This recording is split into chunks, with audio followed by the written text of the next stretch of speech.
Good day mga kaswabe! For today's video ay susubukan natin itong gotohan sa Barangay Mabayabas ng Taysan, Batangas. Madalas tayo napapadaan din ay mga kaswabe at nakikita natin na talaga naman napakadami ng kumakain. Lalo na yung mga driver, manggagawa at yung may mga hangover. Papawisan ka talaga. Ito nga pala yung Boston gotohan. Ayan. Sir, magandang umaga. Magandang umaga, sir.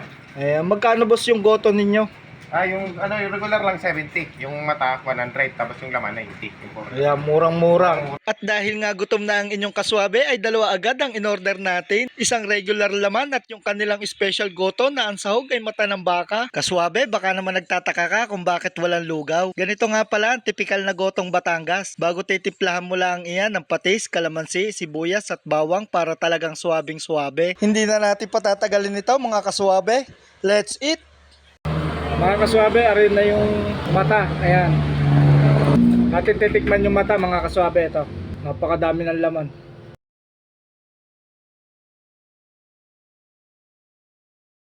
Ito yung isa sa binabalik-balikan dito mga kaswabe, yung mata.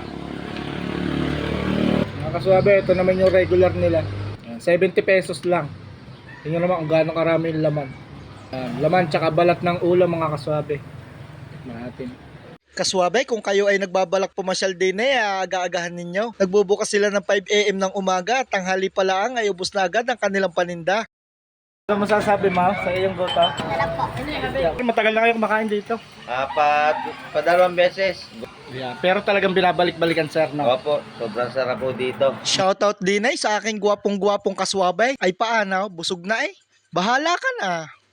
Good day mga kaswabe! For today's video ay susubukan natin itong gotohan sa Barangay Mabayabas ng Taysan, Batangas. Madalas tayo napapadaan din ay mga kaswabe at nakikita natin na talaga naman napakadami ng kumakain. Lalo na yung mga driver, manggagawa at yung may mga hangover. Papawisan ka talaga. Ito nga pala yung Boston gotohan. Ayan. Sir, magandang umaga. Magandang umaga, sir. Ayan, magkano boss yung goto ninyo? Yung regular lang 70, yung mata 100, tapos yung laman 90, yung pork. Ayan, murang-mura. At dahil nga gutom na ang inyong kaswabe ay dalawa agad ang in-order natin. Isang regular laman at yung kanilang special goto na ang sahog ay mata ng baka. Kaswabe, baka naman nagtataka ka kung bakit walang lugaw. Ganito nga pala ang tipikal na gotong Batangas. Bago titimplahan mo lang iyan ng patis, kalamansi, sibuyas at bawang para talagang suwabing-suwabe. Hindi na natin patatagalin ito mga kaswabe. Let's eat! Mga kaswabe, arin na yung mata. Ayan. Atin titikman yung mata mga kaswabe. Ito. Napakadami ng laman.